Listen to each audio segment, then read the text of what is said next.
Adults have a really hard time understanding that children can be full of evil and what that takes to fight it. You've seen what it takes to fight evil. It's not the person you're fighting. And it can look like something it's not. Hey, what's up everyone? Today we are going back to exploring some of the new information recently released about the Ruby, Franke, and Jodi Hildebrandt case. And this is something I've been waiting to get my hands on for a while. These are the phone calls that were referenced in earlier videos, the recorded phone calls that Ruby, Franke, that Jodi Hildebrandt made that give some insight into just what was going on in their minds the day after they were arrested, months into the process, what it was like to try to raise kids in the ways that they did, with the ways that they tortured, abused, and framed that all as discipline, as being good for the children. So we're going to be hearing from three different parties today in this video. The first is from that original 911 call, and then we'll also hear some of the phone calls that Ruby, Franke made, that Jodi Hildebrandt made while they were incarcerated. As always, please like and subscribe, hit the notification button so that you get notifications for new videos, because Law and Crime just put up like 10 new Ruby, Franke, and Jodi Hildebrandt videos with all of this newly released information. So I'm doing my best to keep up with that. And so if you want to keep up with some of the analysis and the reactions that I'm doing, gonna need you to like and subscribe so I can keep doing this and that you can be up to date with what we are doing here on this channel. Let's dive into it. 911, the address of your emergency? 1961 North U1 Drive in Ivans. He says he just left through the porch at the neighbor's house. Her name is Jodi Hildebrandt, and she lives 2 doors up the street. Yeah, out here in Cayenne, the houses are far apart, so he walked just under a block to get to our house. He rang my doorbell and asked me to call the police. But he's very thirsty and... Need an ambulance? I don't think he needs an ambulance. I'll let the cops decide that, but his ankles are taped up and he won't tell us why. So with this phone call, we get some of the first hints that obviously something's wrong.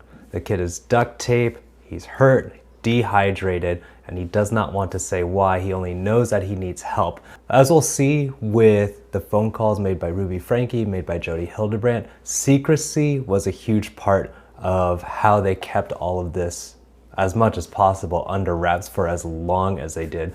So even despite a lot of Ruby, Franke's life being very public, a lot of the worst parts of this were hidden behind the veil of guilt that they wrapped around these kids, that you'll hear later on in this phone call that the kids believed that they deserved these punishments, deserved these abuses.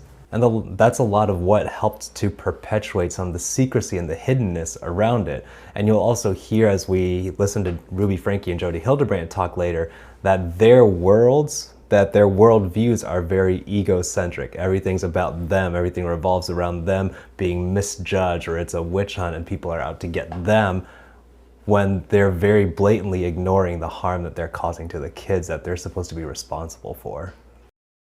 Okay. But he has duct tape around each ankle.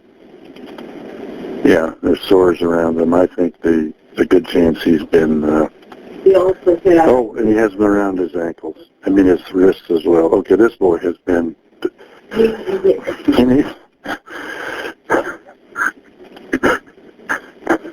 This kid has obviously been... I think he's been detained. He's obviously covered in wounds. Dispatch asked... You can hear just the emotion of the guy, just recognizing how serious the situation is.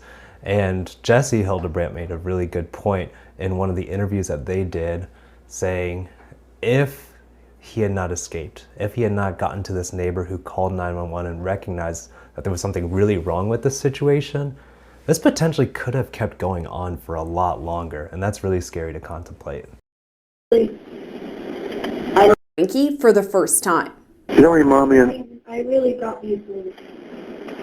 Yeah, I'm sure that doesn't matter, son. Do you know who your mom and dad are?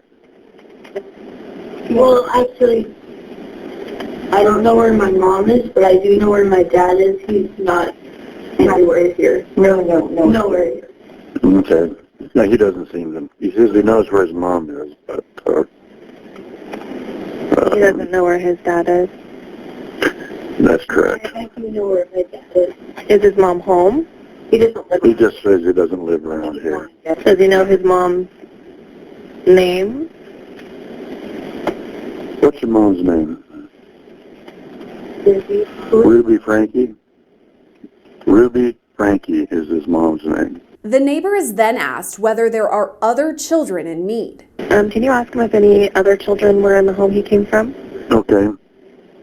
Was there any other kids up at Jodi's house?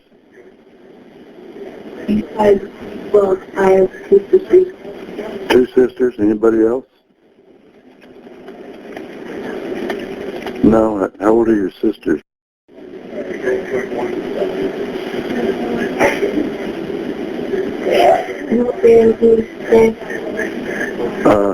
Yeah, this is the 30th of, or excuse me, the 29th of August. It'll be the 30th of August. Today 10 and 14, and they're still at this house. Are they tied up as well? What's the deal with your sisters? Are they being held? Do they have wounds on them as well? nothing bad's going on with us. Okay. It's just the Okay. So they're able to walk around the house and everything? everything. Well, okay. He says everything's fine with them. Grain of salt. And looking back in hindsight, knowing what was actually going on with these kids, the fact that he said they're okay really points to how twisted their sense of normalcy, their sense of okay was, because the way that they were raised with Ruby Franke and the way that Jodi Hildebrandt was training them, that they felt like a lot of these abuses were normal, were okay. And that's part of what allowed this to persist for as long as it did, because they didn't know anything different. They thought it was normal. They thought it was okay. They thought they deserved all of that. Okay. He says what's happened to him is his fault. And that's the key part to their sick and twisted control in all of that. The kids thought it was their fault. They were told that repeatedly. They had religious, parental, mental health teachings that all said that this was their fault. As Jodi Hildebrandt described it in many of their previous interviews, if you want it to stop, you just have to change. And there was just so much emotional manipulation and abuse twisted up into that kind of thinking for these kids. So now we're going to jump into Ruby Franke's phone call the day after she was arrested.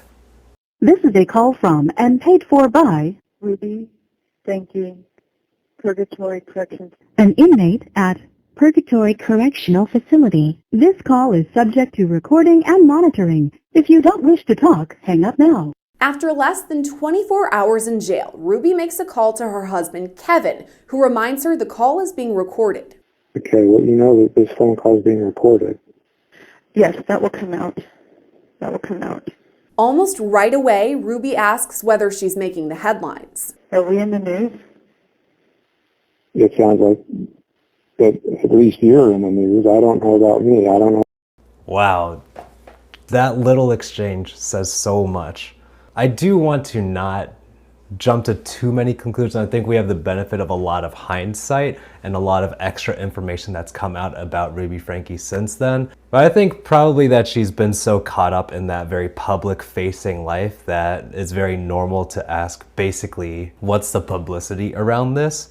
But it does really give you an insight into what her priorities are. At the very beginning of this conversation, it's not how are the kids doing, how are you doing, how's everybody holding up with this? It's are we on the news?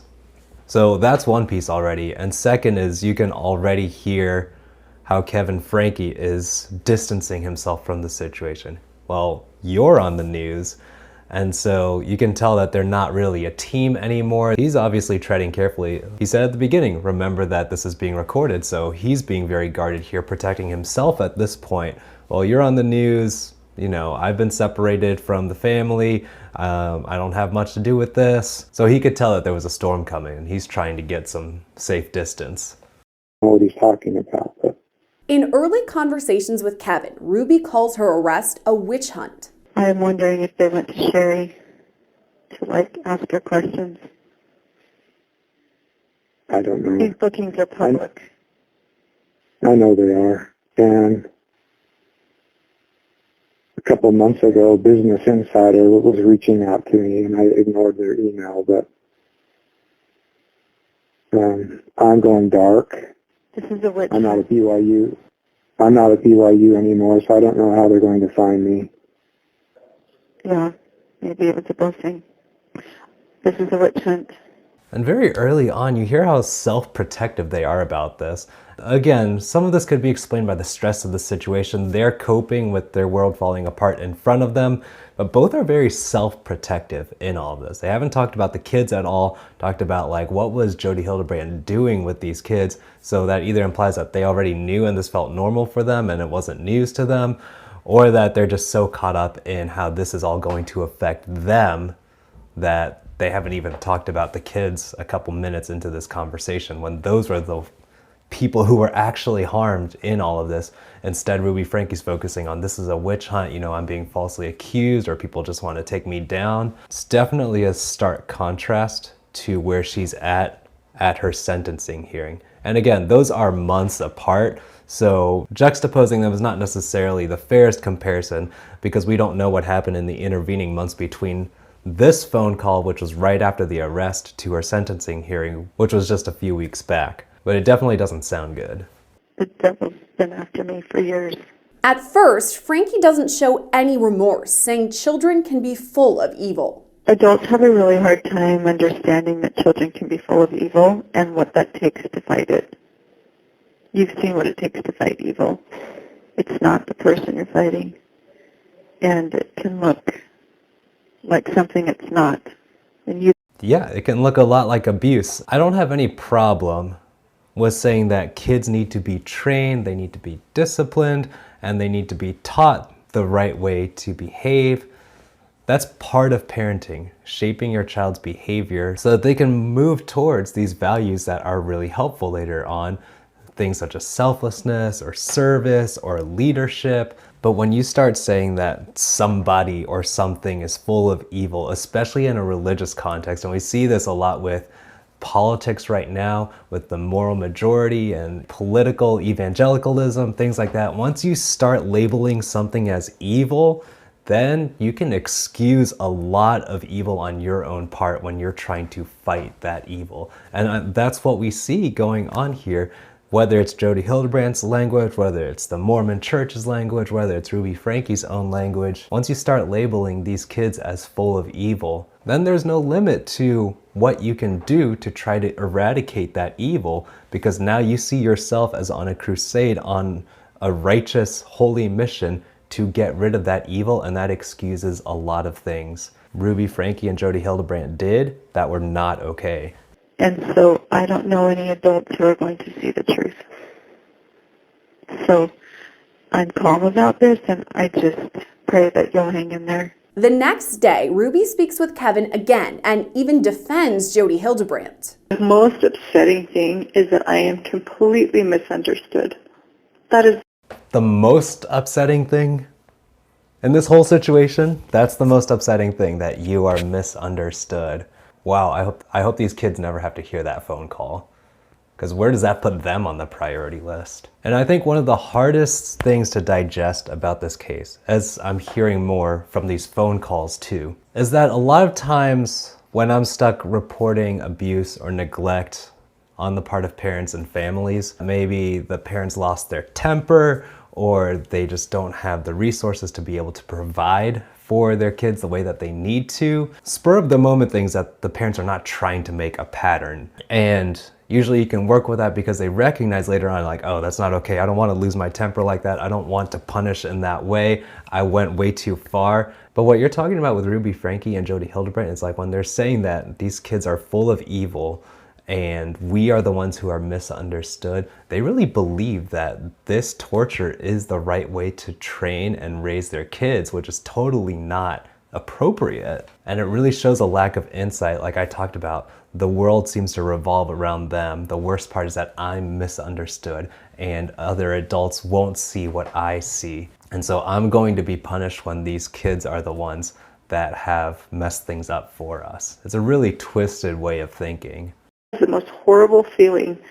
Like my own family misunderstands me. They misinterpret me. And poor Jodi, they misinterpret her. They misunderstand her. She puts her neck out on the line for people, and then they get mad at her. I mean, it is just horrendous.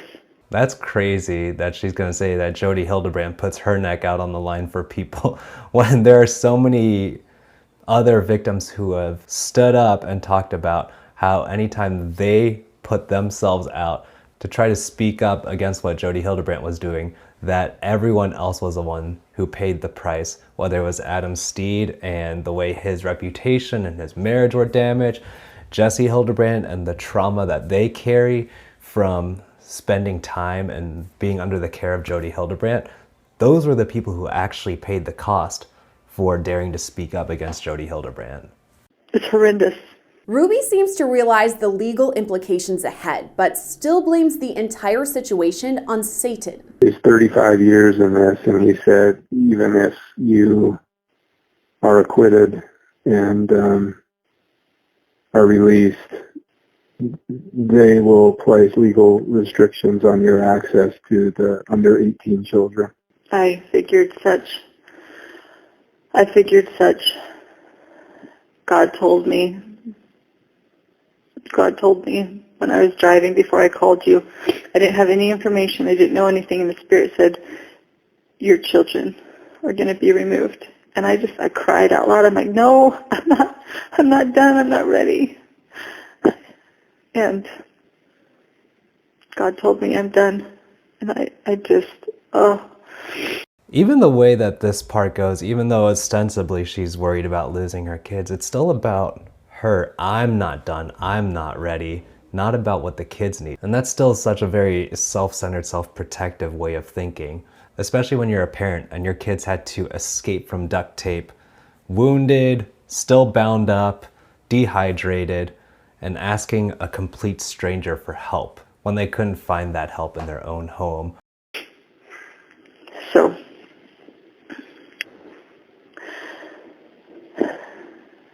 Satan has taken everything away from me that I love. And I'm a good woman. I don't do naughty things. I'm a really good girl.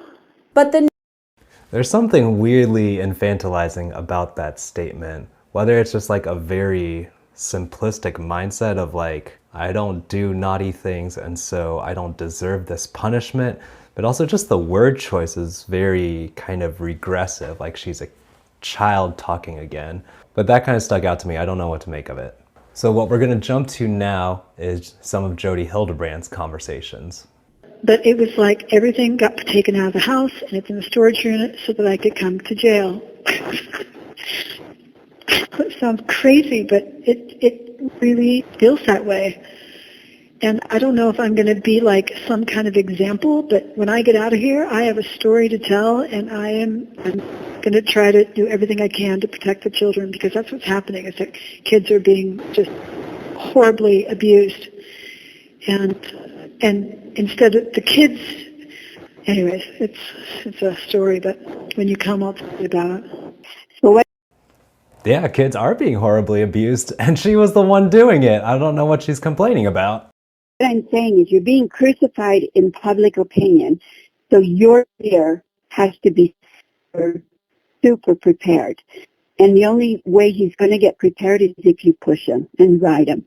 Okay, I will. I'll call him today. He doesn't seem really animated. He seems like, the pictures are going to destroy you. And I'm like, We didn't do that. We didn't do that. Those pictures we did not do. He did that to himself, yes. If we put that on him and then he rubbed around and cut himself, yes. But we didn't do that. Wow, that victim blaming is off the charts. It sounds like she's talking about tying him up and, if he had just stayed still and not moved around, then he would be totally fine. But no, it was his fault because he was struggling against being held captive by somebody who was supposed to be taking care of him, who was supposed to be safe, but instead was punishing, torturing, tying him up, depriving him of food, water. If anything's going to convince me that there's like a mental illness or some kind of delusion or personality disorder going on with Jodi Hildebrandt, this would be Exhibit A, where there's absolutely no sense of responsibility for her actions, but that, yeah, we tied him up, but he was the one who hurt himself because he wouldn't sit still for it. In a later phone call, Hildebrandt can be heard visibly emotional, but still defending her actions. Nightmare here, Dennis. Nobody wants the truth. Nobody wants the truth. Nobody wants the truth because these kids, I told Doug, I woke up, the spirit told me, it's all the devil. I mean, you've seen him. I mean, I've known you, for 5 years? You've watched him come at me, come at me, come at me, come at me. And you're exactly right, because he knows I know what he's doing. And he uses these kids. And he uses all of us as the adults, the parents that don't hold the kids accountable. So now it's abusive to make a kid sleep on the floor. It's abusive. Or it's abusive to, that's ridiculous. It's ridiculous. Making kids sleep on the floor is not the worst thing that Jodi Hildebrandt did. And like I talked about earlier, when you're talking about some of these kind of religious worldviews, it's you against the world, it's you against these hidden forces of evil, and they're inhabiting your kids, they're inhabiting the rest of the culture. That can become very empowering for someone to decide that they don't have to live by any rules. And that's what we're seeing with Jodi Hildebrandt here. No matter what happens, she's the victim, she's fighting the good fight, and Satan or the devil or whoever have you is just throwing up these barriers, and it's my job as the hero, the one doing the right thing, to blast through all of that so people can see the truth, and it doesn't matter who gets hurt along the way because I'm doing God's mission. This is super dangerous. You can't even raise your kids anymore. In a February recorded call after Hildebrandt pleaded guilty, she refers to Bible scripture while leaving a coded message to a man she's speaking with on the phone. So there's a section he's talking about the second coming.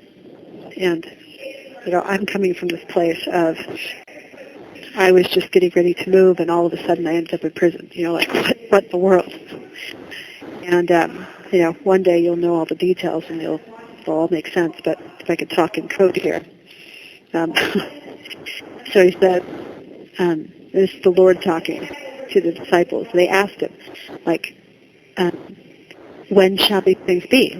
When are these things going to come to pass? And so he starts talking to him about the last days. And he says that nation shall war against nation, and kingdom against kingdom. And then he goes, but before all these that he just talked about, they shall lay their hands on you. Now, I have been praying for 5 months, explain this to me, what is going on? I'm willing to go there, but please let me go right side up. First of all, I feel like calling Jodi Hildebrandt a mastermind oversells it a little bit. If you're gonna say that you're giving a coded message on a phone call that you know is recorded. Second, this really feeds into kind of that whatever complex or however she sees herself within this grand narrative. The prophecies in the Bible are referring to her. She's part of that special people who know the truth and who are on the right side of history. And this gives her a lot of license to act however she wants because she feels like she's on the side of right. If you want me to be there because you want me to be there, then great.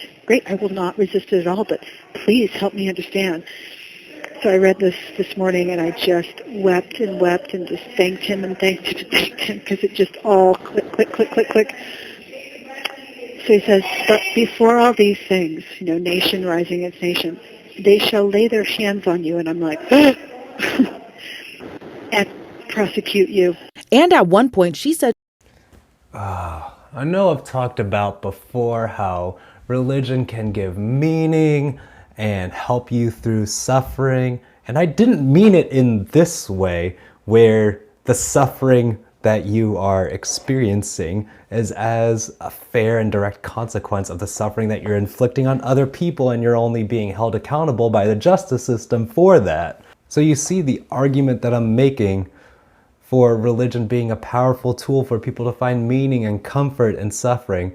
But she is taking that and twisting that to provide herself comfort and provide herself with righteous fuel to keep telling herself that these prophecies are about me. I am doing the right thing. I'm the only one who cares about these kids. I'm the only one who cares enough to torture them, apparently, I guess is how the thinking goes. It's continuing to give her encouragement because of the way that she's twisted these scriptures to fit how she wants to see the world. that she's happy to go to prison. And he says, and ye shall be betrayed by both parents and brethren and kinsfolk and friends. I'm like, oh my gosh, that's exactly what's going on. And some of you shall be caused to be put to death, and you shall be hated by all men for my name's sake. And then he goes on to say, and I never read that before, but I've never been in prison, but I just read that and I just wept. I mean, the Spirit was like, he just said, this is you. So then I read in Mark, so that was in Luke, and I read in Mark the same kind of thing, because the Gospels, they wrote similarly. So he said, now the brother shall betray the brother to death, and the father the son, like the father will betray the son, and the children shall rise up against their parents and shall cause them to be put to death. That statement right there is what's going on with me.